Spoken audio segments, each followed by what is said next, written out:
अस्सलाम वालेकुम एवरीवन। इस लेक्चर में हम आज क्लास 9 की फ़िज़िक्स का चैप्टर नंबर 4 का आंसर की डिस्कस करेंगे। इससे पहले हमने 3 टेस्ट जो फ़िज़िक्स के ले चुके हैं, जिसमें तकरीबन 50-60 एमसीक्यूज़ का हम पहले चैप्टर का हमने 50 एमसीक्यूज़ का लिया था और उसके बाद हमने 60-60 एमसीक्यूज़ के 2 टेस्ट, तकरीबन 3 टेस्ट हमारे, मतलब हम चैप्टर वाइज़ जो है वो टेस्ट लेते रहते हैं। क्लास 9 की फ़िज़िक्स, इससे पहले हमने केमिस्ट्री कंप्लीट कर ली है। चैप्टर वाइज़ हम रोज़ाना टेस्ट लेते हैं और इसके अलावा हमने 2 से लेकर 8 तक जितनी भी साइंस है, वो भी हमारे लेक्चर्स जो है वो यूट्यूब पे रखे हुए हैं चैप्टर वाइज़, या मतलब जो वो चैप्टर वाइज़ तो खैर नहीं है, वो 50-50 एमसीक्यूज़ का हमने टेस्ट लिया था। उसमें तकरीबन 500 से 600 एमसीक्यूज़ कवर कर लिए थे। और इसके अलावा मेथड साइंस की भी तकरीबन 500-600 एमसीक्यूज़।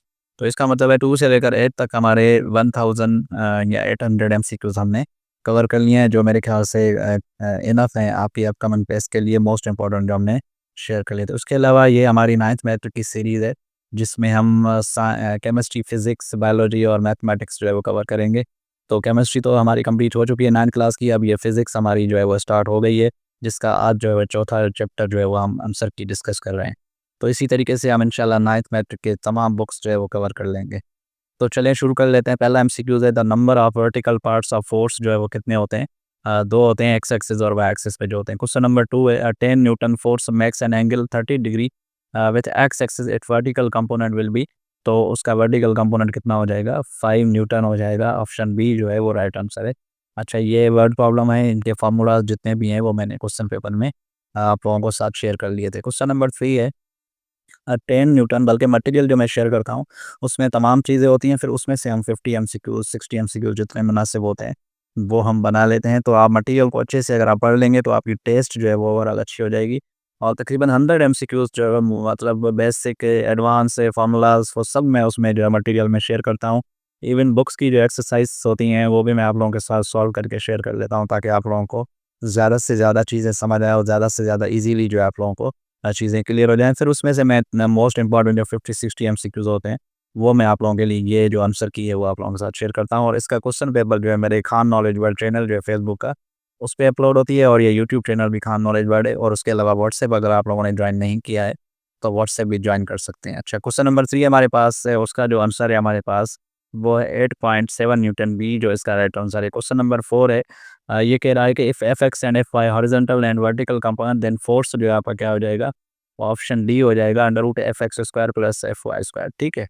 अच्छा जी, क्वेश्चन नंबर 5 हमारे पास है, formula to determine direction of force with vertical. कब आपको पता है कि वर्टिकल कंपोनेंट जो होता है, अब वो होता है आपका टेन इनवर्स जो है F Y upon F X जो है, अब वो उससे हम जो है फाइंड कर लेते हैं। क्वेश्चन नंबर 6 हमारे पास है, the S I unit of torque जो है हमारे पास, वो न्यूटन मीटर है।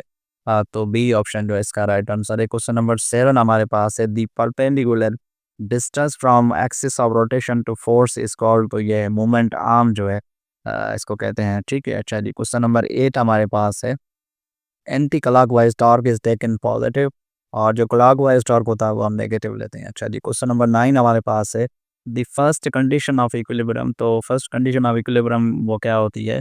वो होती है summation of F X is equal to zero and summation of Y is equal to zero. मतलब एक्स और वाई कंपोनेंट जितने भी हैं, उनका सम जो होता है वो क्या होता है? जीरो होता है।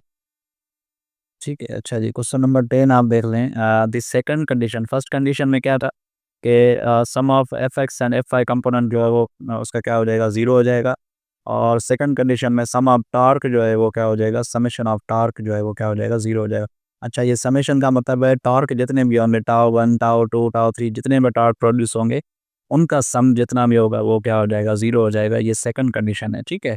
अच्छा जी, क्वेश्चन नंबर 11 है, the centre of gravity regular cardboard can be found by plumb line. ठीक है, कार्डबोर्ड होता है, तो उसका जो आप जो centre of gravity her shape का अपना अपना होता है, तो अगर आप इस कार्डबोर्ड का निकालेंगे तो प्लम्ब लाइन से ढूंढ सकते हैं। ये कह रहा है कि क्वेश्चन नंबर 12, एफ एक्स जो है वो क्या है? एफ एक्स की जो इक्वेशन होती है वो होती है एफ कॉस थीटा, क्योंकि एक्स कंपोनेंट है, तो वो कॉस थीटा पे होता है, और वाई कंपोनेंट वो साइन थीटा पे होता है। जैसे क्वेश्चन नंबर 13 है, F Y is equal to वो क्या हो जाएगा? एफ साइन थीटा हो जाएगा। ये फार्मूला है पूरा। ठीक है, एक्स एक्स कंपोनेंट और वाई कंपोनेंट के लिए। क्वेश्चन नंबर 14 है, force multiply by force arm, तो ये टार्क के बराबर होती है। जैसे टाओ का फार्मूला होता है एफ मल्टीप्लाई बाय डी, तो ये डी दरअसल क्या है? फोर्स जो है वो आर्म है। ठीक है, जैसे दरवाज़ा होता है, दरवाजे की जहाँ पे दरवाज़ा फिक्स होता है उससे लेकर जो फोर्स जहाँ पे आप लगाते हो, ये पूरा का पूरा जो डिस्टेंस होता है इसको हम बोलते हैं फोर्स आर्म। ठीक है, या एल्बो से लेकर आपके हाथ तक जितना डिस्टेंस होता है वो भी आपकी ये पूरा पूरा फोर्स आर्म कहलाता है। तो ये आप लोगों ने टॉर्क पढ़ा होगा।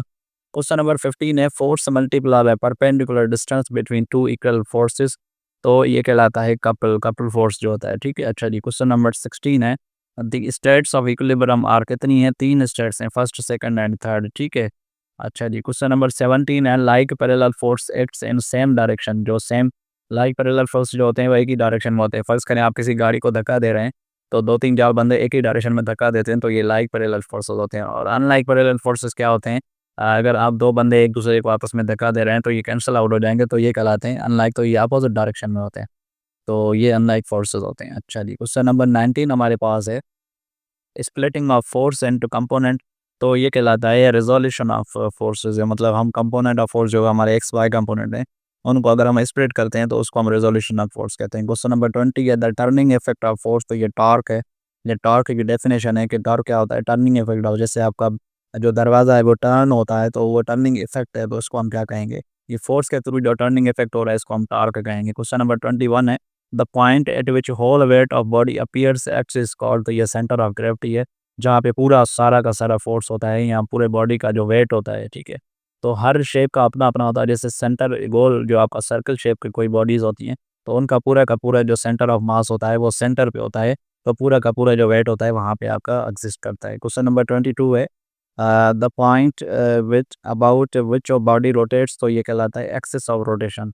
ठीक है, question number 23, body is stable equilibrium when center of gravity, CG का मतलब center of gravity at the lowest point। Question number 24 है, a body is in stable unstable equilibrium when CG वो क्या होगा? passes over point of contact। ठीक है, अच्छा जी, question number 25 है, a body is neutral equilibrium, तो ये remains same at height। ठीक है, उन दोनों में चेंज होगा लेकिन इक्वल न्यूट्रल में जो है वो क्या होगा? सेम रहेगा। क्वेश्चन नंबर 26 है, Bunsen burner is made stable increasing its base area. ठीक है, क्वेश्चन नंबर 27 है, a right rope walker carries a long pole to lower his center of gravity, तो ऑप्शन ए जो है वो राइट आंसर है। Question number 28 है, stability of racing car is increased by lowering its centre of gravity, तो इसका option A जो है वो राइट आंसर है।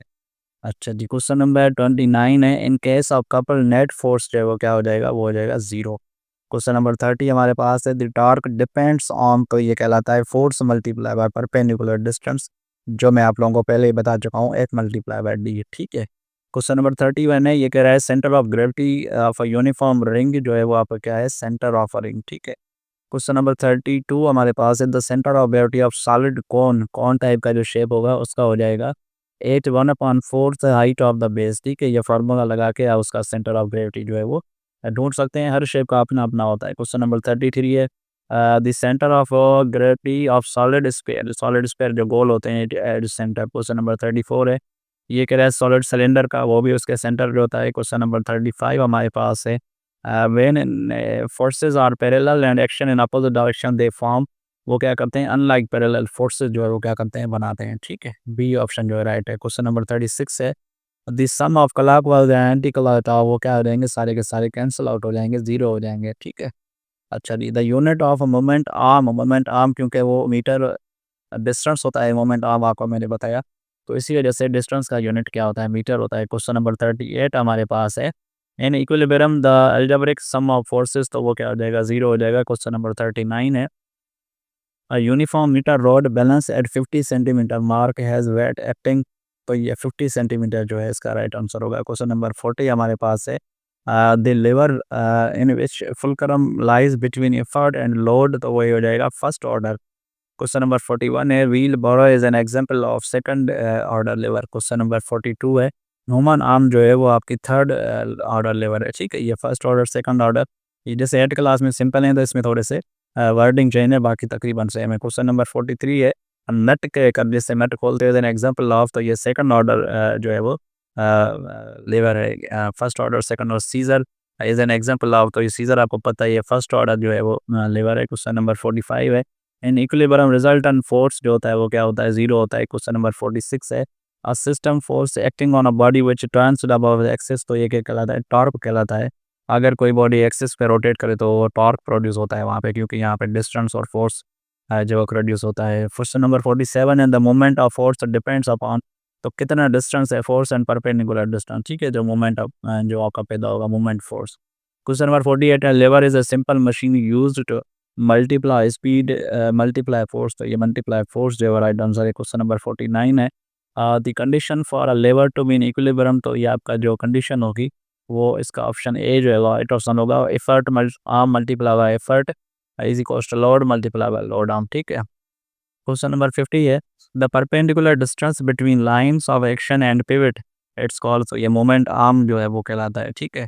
क्वेश्चन नंबर 51 है, फुलक्रम इज, फुलक्रम क्या है, पॉइंट ऑफ रोटेशन है जहाँ पे आपकी जो कोई बॉडी जो है वो रोटेट करती है। क्वेश्चन नंबर 52 है, in stable equilibrium potential energy of body, तो वो क्या है, मिनिमम होगी। क्वेश्चन नंबर 53 है, in unstable equilibrium potential energy of body, वो क्या हो जाएगी, मैक्सिमम हो जाएगी। क्वेश्चन नंबर 54 है, अ कपल प्रोड्यूस, तो ये रोटेशन ओनली, तो कपल क्या करता है, कपल फोर्स वो रोटेशन प्रोड्यूस करता है। क्वेश्चन नंबर 55 हमारे पास है, torque is maximum when angle between force and arm जो है वो क्या हो जाएगी, 90 डिग्री हो जाएगी। क्वेश्चन नंबर 56 है, uniform lamina has a centre of gravity eight geometrical centre, जो भी उसकी ज्योमेट्रिकल हिसाब से उसका सेंटर होगा वहाँ पे उसकी सेंटर ऑफ ग्रेविटी होगी। क्वेश्चन नंबर 57 है, the centre of gravity hollow hemisphere lies at 1/2 radius from base, ठीक है, तो ये फार्मूला लगा के उस शेप का सेंटर ऑफ ग्रेविटी आप हेमिस्फीयर का ढूंढ सकते हैं। क्वेश्चन नंबर 58 है, centre of gravity solid hemisphere, तो ये 3/8 रेडियस फ्रॉम बेस, ठीक है। अच्छा जी, क्वेश्चन नंबर 59 हमारे पास है, torque is zero if line action pass through the centre of gravity. Question number 60 है, like parallel force acts in same direction, ठीक है, जो सेम पैरेलल फोर्सेस होंगे वो मैंने आपको बताया कि सेम डायरेक्शन में मूव करेंगे। तो ये 60 एमसीक्यूज जो चैप्टर 4 से हमारे मोस्ट इंपॉर्टेंट थे वो मैंने आप लोगों के साथ शेयर किए, और कल इंशाल्लाह चैप्टर 5 और इसी तरीके से तकरीबन 7-8 चैप्टर, 8 या 9 चैप्टर हैं, तो वो इंशाल्लाह जल्दी ही हमारे 2-3 दिनों में कवर हो जाएंगी। फिज़िक्स की मैथ की बुक भी आपकी कंप्लीट हो जाएगी। इसी तरीके से केमिस्ट्री की बुक ऑलरेडी हम कंप्लीट कर चुके हैं, तो इंशाल्लाह ये सिलसिला चलता रहेगा जब तक 9th मैट्रिक की बुक्स कंप्लीट नहीं होती हैं। तो इस वीडियो में इतना ही, मिलते हैं नेक्स्ट वीडियो में। Thank you so much, take care and अल्लाह हाफ़िज़।